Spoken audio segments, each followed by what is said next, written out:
Good day and welcome back to the Agri SA Congress 2020. Remember, you are welcome to interact with us online throughout these sessions.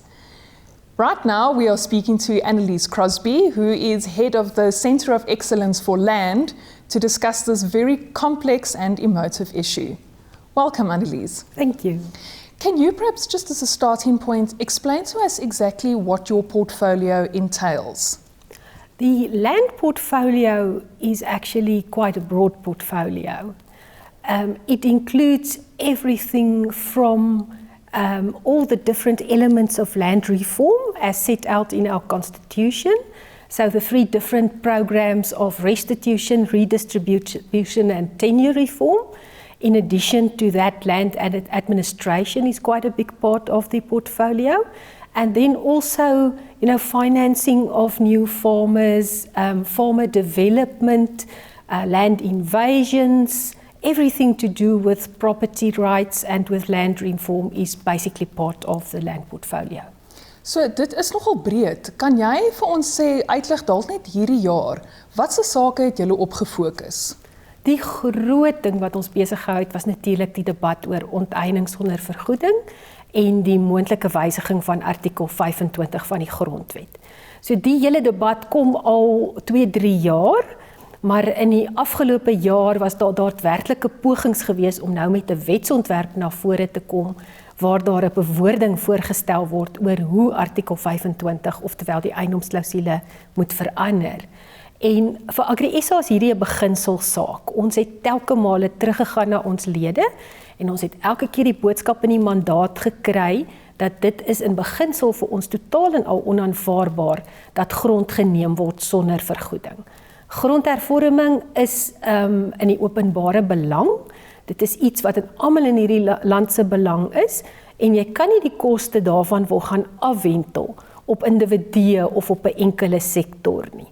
So ons het kommunikasieveldtogte gehad, ons het voorleggings gemaak, ons was 'n paar keer voor die parlement gewees, ons was gereeld in die media gewees, om ons boodskap en die rede waarom ons voel dat dit nie net onnodig is om die grondwet te verander nie, maar ook gevaarlik is, baie duidelik oor te bring.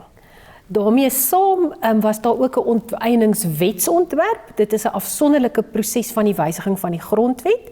En daardie wetsontwerp is deur Netlek. Dit is basies waar die vakbonde en regering en georganiseerde besigheid en die gemeenskap met mekaar moet probeer ooreenkoms bereik oor wetgewing. So daar was 'n hele lang proses daar wat ons deelgeneem het en ons het weer eens ook voorleggings vir die parlement geskryf en ons was baie in die media daaroor gewees. En dan was daar ook 'n paar ander prosesse. Daar's die minister het hier oor Desember en vroeg in Januarie het sy 2 nuwe beleidsdokumente gepubliseer. Die een het gegaan oor 'n moontlike donasiebeleid vir grond en die ander een was oor seleksiekriteria vir begunstigdes wat dan nou daardie grond moet ontvang. So ons moes daarop kommentaar lewer, mandate kry by ons lede. En dan op die oomblik nog is ons besig om insette te lewer as deel van 'n BOSA-span, dis nou Besigheid Suid-Afrika, vir gemengde finansiering vir grondhervorming. Dit is nou waar die staat en die privaat sektor in vennootskap met mekaar gaan probeer om met 'n nuwe program van finansiering vorendag te kom om swart boere en swart besighede in die landbou te vestig. So julle kyk dan nou nie net dan na die wette nie. Julle kyk ook dan hoe julle eintlik die sektor kan help en hoe julle vorentoe kan beweeg deur om finansiering te kry vir die ouens wat dit nodig het om daai transformasie dan te bring. Dis heeltemal korrek en jy kan eintlik nie die een doen sonder die ander nie, want as jy net probeer om heeltyd kommentaar op beleid te lewer, dan word jy baie vinnig met die aantuiging teen die kop gegooi dat jy's net negatief. Jy steun alles, maar jy het nie enige planne van jou eie nie. So ons moes oor tyd al 'n klomp goeders doen. Ons moes die grondaudit doen saam met Landbou Weekblad en Agri Development Solutions om 'n beter idee te kry van hoe lyk grondbesitpatrone. Ons het daai groot grondberaad gedoen saam met Landbou Weekblad.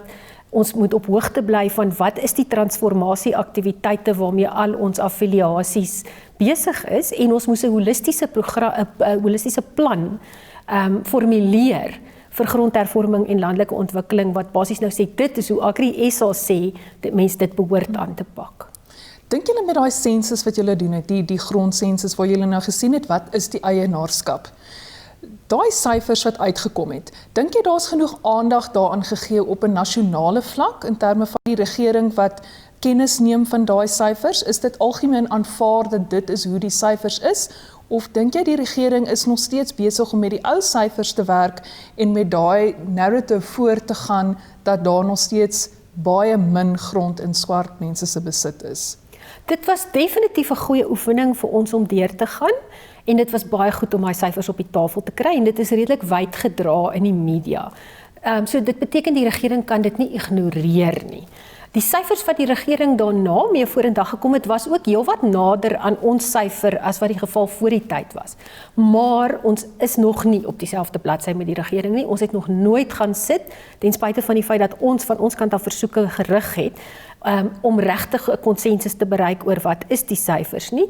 En dit is so dat jy van tyd tot tyd regeringsamptenare sal kry wat syfers sal kwoteer wat nog steeds 'n baie skewe prentjie skets.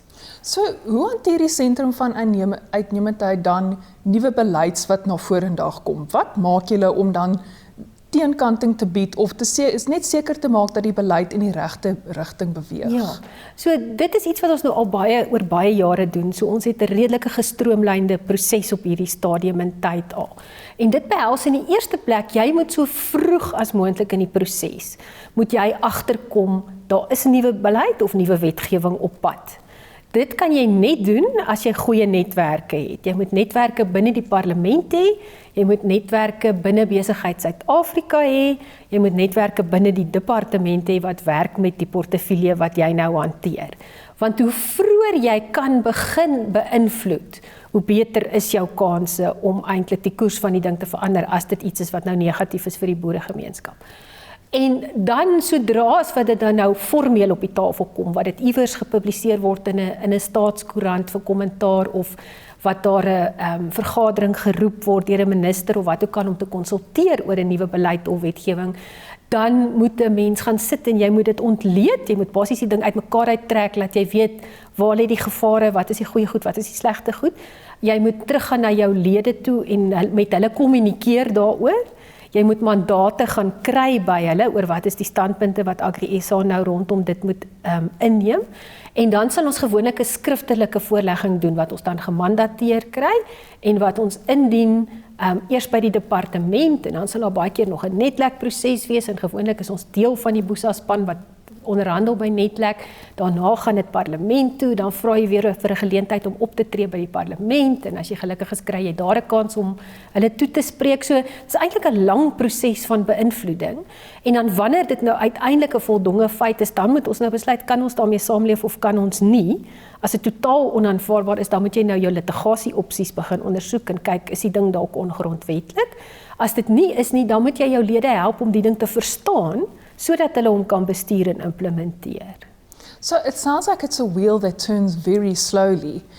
If you can perhaps just highlight some of the successes that you've had during the last year in this portfolio. Yeah, so it's not always easy to measure success if you're working in the policy field, and very often, you can't take credit for it on your own, because it's very often a team effort.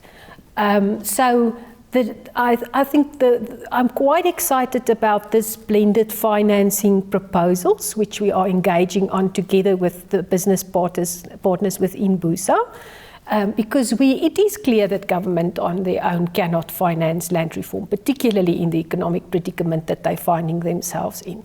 So the only thing really that can work is a partnership between government and the private sector to take financing and development of farmers forward. So that is quite positive.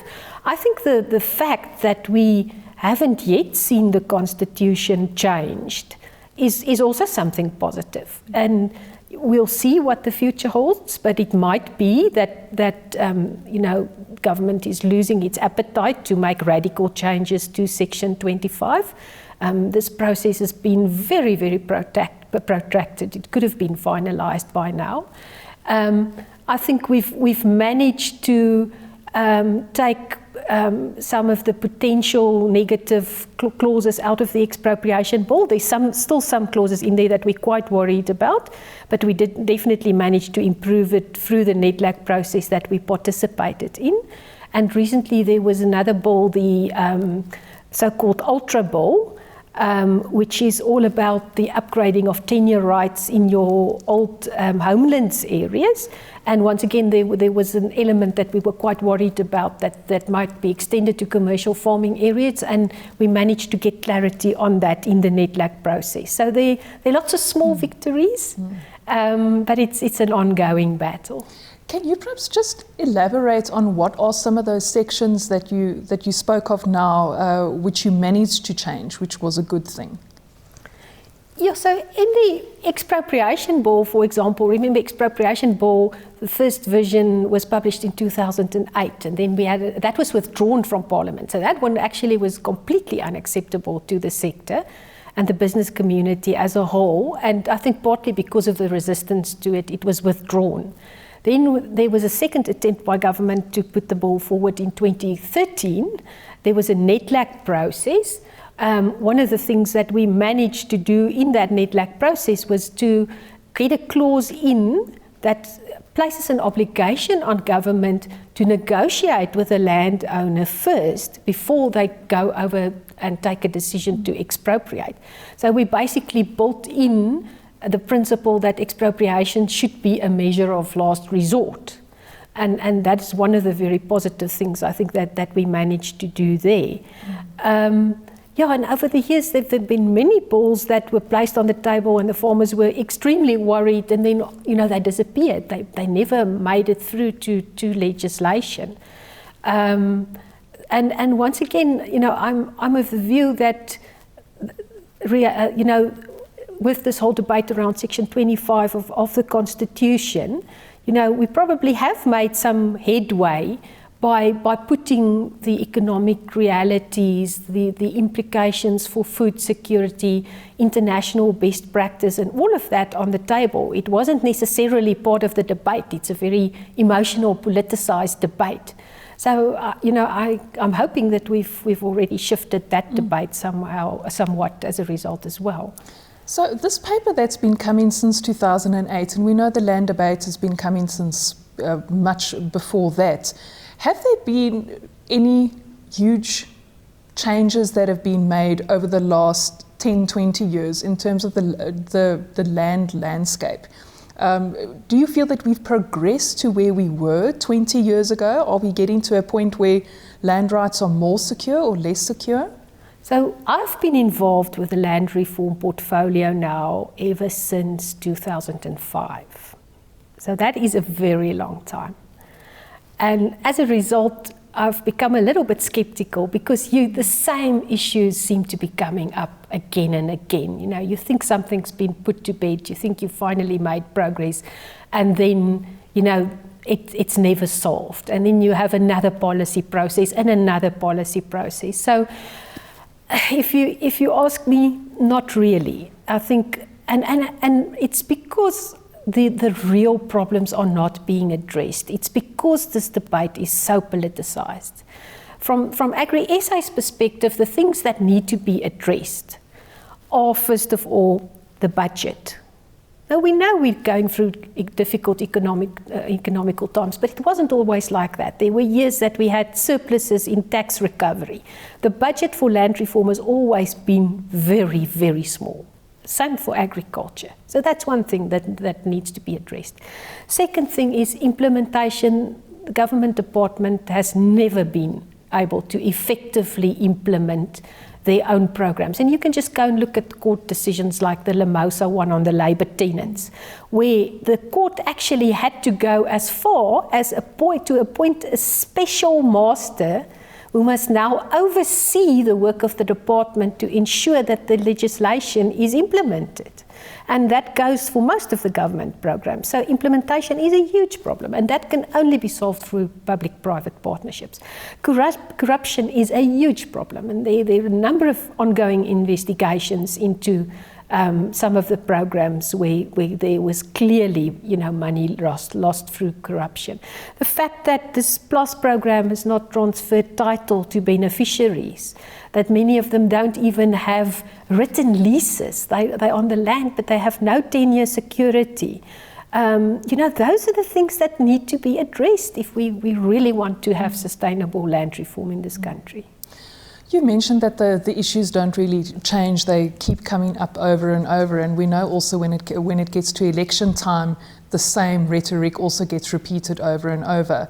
So going into next year as we start nearing elections, what is Agri's advice to farmers? We know that there's going to be statements made that are going to get people hot under the collar. We could potentially see land grab attempts as opportunists see the gap.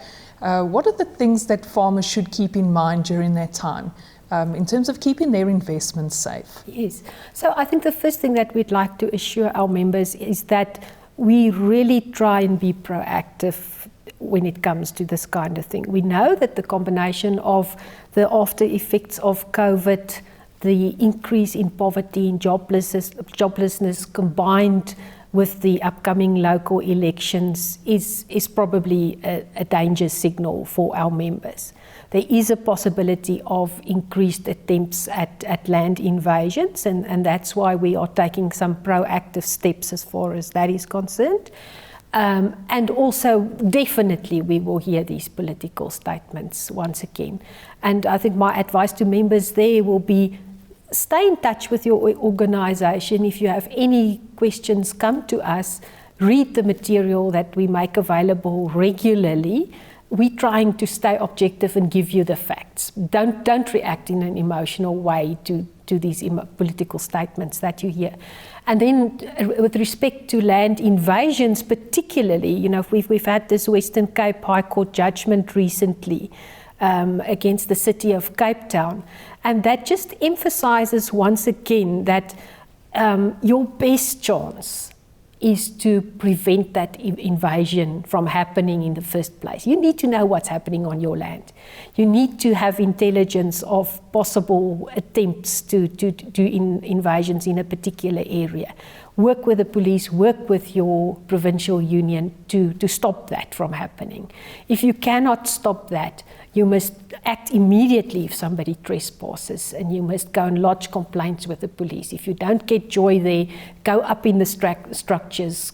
We've got, once again, setups between our provincial unions and the provincial police commissioners to deal with this kind of thing. And if people start erecting structures, act immediately, get an attorney, get a court order, don't wait. Annelize, thank you for sharing those valuable insights with us. Please stay tuned for further sessions where we will learn more about Agri's Centres of Excellence and the value that they provide for the members.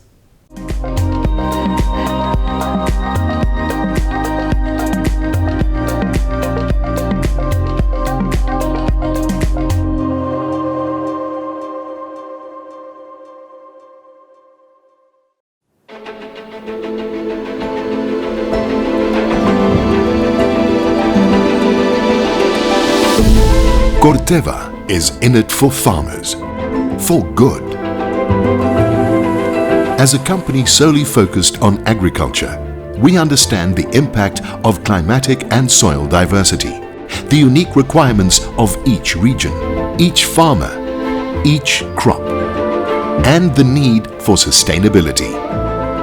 To this, we apply our global mind, with 5,000 researchers in more than 130 countries, ensuring farmers of advanced seed technology and guarding growing investments through innovative crop protection.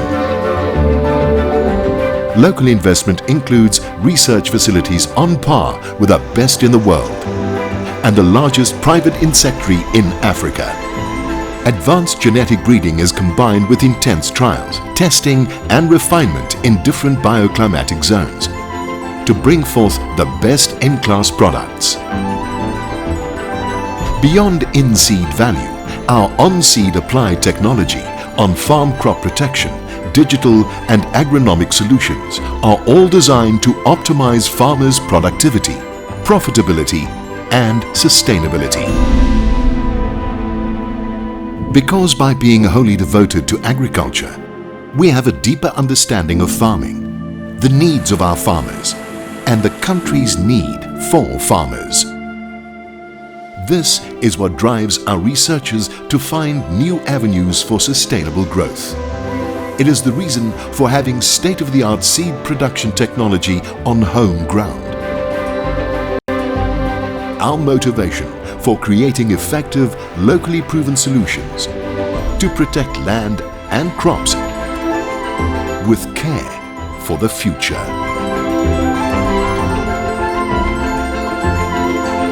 This is the world of Corteva in South Africa. Growing progress, enriching lives, now and for generations to come.